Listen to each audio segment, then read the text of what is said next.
Hi everyone, hope that you are doing well. So in this video, I will show you in 10 steps how to write a really good paper abstract that will help you get published and likely generate a bigger audience for your work. So the abstract of your paper will be found by lots of researchers in online databases. They might come across your abstract through database search or through using keywords in their search. They will scan your abstract, and if it's convincing and well written, they might download and start reading your papers. But think about it. How often have you downloaded a paper after you read really poor, confusing, and relevant paper abstract? We guess not too often. Why would you start reading a paper if the abstract is already poor? Therefore, if you want your paper to be published, found, and read by many of your peers, to let them know the good research you are doing, you should craft a well-written abstract. So let me show you how you can develop an abstract that readers will like and that will help you to promote your work. So the first question is, what is an abstract? There is a common misunderstanding about abstracts. The abstract is not a teaser of paper where you start to tell someone or some interesting bits about the research that is to come in the paper, but you stop when it really gets exciting to tempt the reader. And the abstract is not like the trailer of a good movie. Once you see the trailer, you think this is cool, and you decide to see the movie to see how the story develops. Once you watch the movie, most of the trailer scenes come up in the first 5 minutes, but the story has not yet unfolded. The abstract is also not an outline of paper that you are going to write where you briefly sketch the content that should be covered in your paper. This is not what an abstract should be used for. An abstract is the short summary of a paper published in an international peer-reviewed journal. Abstract and summary can be used in papers. The abstract summarizes the entire content of the paper, not only some parts.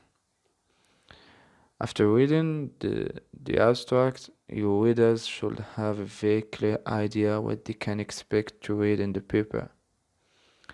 So yeah, the information in the paper will be far more detailed and specific, but the research question, how it has been addressed and what has been found should already be clear to the reader after reading the abstract. In a paper, the abstract appears on the front page. It also appears as an isolated text in publishers' search databases.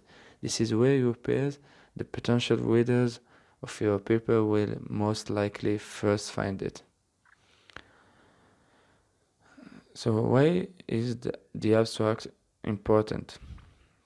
Your abstract serves two main purposes. The first one is that the abstract plays a key role when other researchers look for literature on a specific topic. It informs them about the content and the benefits of your paper. Based on the abstract, a researcher might determine the relevance of a paper and might decide to read the paper. A good abstract on a topic someone is interested in extends them an invitation to read the entire paper.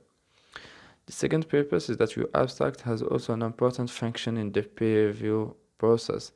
Once your paper is submitted to the journal to be judged by its editors and reviewers, you will first look at the abstract of the paper to get a first impression of your topic and its relevance.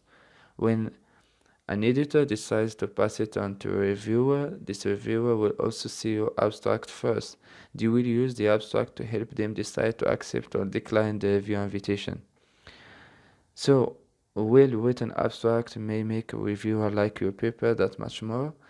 Getting a review invitation with a poor abstract creates no appetite to review a paper. If the reviewer decides to review anyway, he or she might be biased from the start and look merely for confirmation that the rest of the paper follows the quality of the abstract. When to write the abstract? The abstract is often the first thing readers start with and it comes on the first page. But please don't write it as the first section of your paper. Write your abstract only once the other paper sections are completed. You can only summarize what you have already written. If you write the abstract at the beginning, you risk writing statements that are not included in the paper. As a consequence, you will have to rewrite your abstract later. How long does it take to write an abstract? If the paper are well written and you follow the steps outlined below, it should not take you longer than 15-20 minutes to write a very informative abstract. How long should an abstract be? Most abstracts are between 150 and 300 words. Seldom will you find abstracts of more than 500 words in papers. For conferences, abstracts can sometimes be longer and labeled as extended abstract, up to 1000 words. Most journals have a standard maximum length that you consider appropriate for abstracts. You can find it in the journal guidelines for authors. You can also look at the length of other abstracts within the same journal. Don't substantially exceed the maximum length. And so the 10 steps for how to write the abstract. So if you have already written your paper, writing a good abstract that satisfies the demands specified above is not difficult. The good news is you don't need to create any new content. You need only to summarize what you have already said somewhere else in the paper. As with any book summary, paper abstract should summarize all text sections. Regardless what your main paper sections are, they all should be recognizable in your abstract. Let's assume you're writing an abstract for a standard research paper consisting of the 5 typical paper sections: introduction, methods, results, discussion, and conclusion. Okay, let's get started and create an abstract for your paper by following the 10 easy steps that I will give you. The first step is to define section headings. Write the main section headings of your paper on a sheet of paper. If you have a classical research paper, write down the headings: introduction, methods, results, discussion, conclusion. They are the backbone elements of your abstract and ensure that you summarize all paper sections. Step 2. Summarize introduction. Look at your introduction section again. Imagine you need to explain to somebody in 1 to 2 sentences what you have written in your introduction. You cannot go into much detail. You write 1 sentence about the overall problem, the background of your research, and tell the reader why it is important. In your second sentence, state the paper objective, the research question that your paper addresses. The reader needs to understand what the research aim of your paper is. There is no need to report the literature review here. Step 3. Summarize methods. Now, screen the methods section of your paper. What are the key method steps that you have undertaken to achieve the objective stated above? Summarize these steps again in 1 to 2 sentences, no more. You don't need to tell your readers the specific details of your methods. It is most important for the reader to understand which method you use. Numbers, percentages, sample size, and other specifications can typically be left out unless they represent a very unique feature of your paper and therefore should be stated. Step 4. Summarize results. Next, review your result section. What is the main finding of your study? Describe it in 1 to 2 sentences. Make sure that you respond to the research questions that you stated above. The reader wants to know what the outcome of your study is. Again, use numbers and details only very sparsely. If your results can be expressed in one key figure, state it, otherwise describe in words. Don't present many small details and results that may confuse the reader. Step 5. Summarize discussion. Briefly browse through your discussion section. What are the main results and aspects you are discussing? Draft one sentence where you mention the three most important ones. If there is one striking aspect that results from your findings, then mention it as well. In the abstract, the discussion of single aspects can be stated within the same sentence as the result. Step 6. Summarize conclusion. Read your conclusion section again. What is the main take-home message that you want to tell your readers? Place this message at the end of the abstract. You can even copy it from the conclusion section. You don't have to reinvent the wheel by creating totally new sentences. In the abstract, discussion and conclusion can be merged, but make sure readers find the concluding statement in your abstract. Otherwise, you would assume there is nothing to conclude from your paper. Step 7.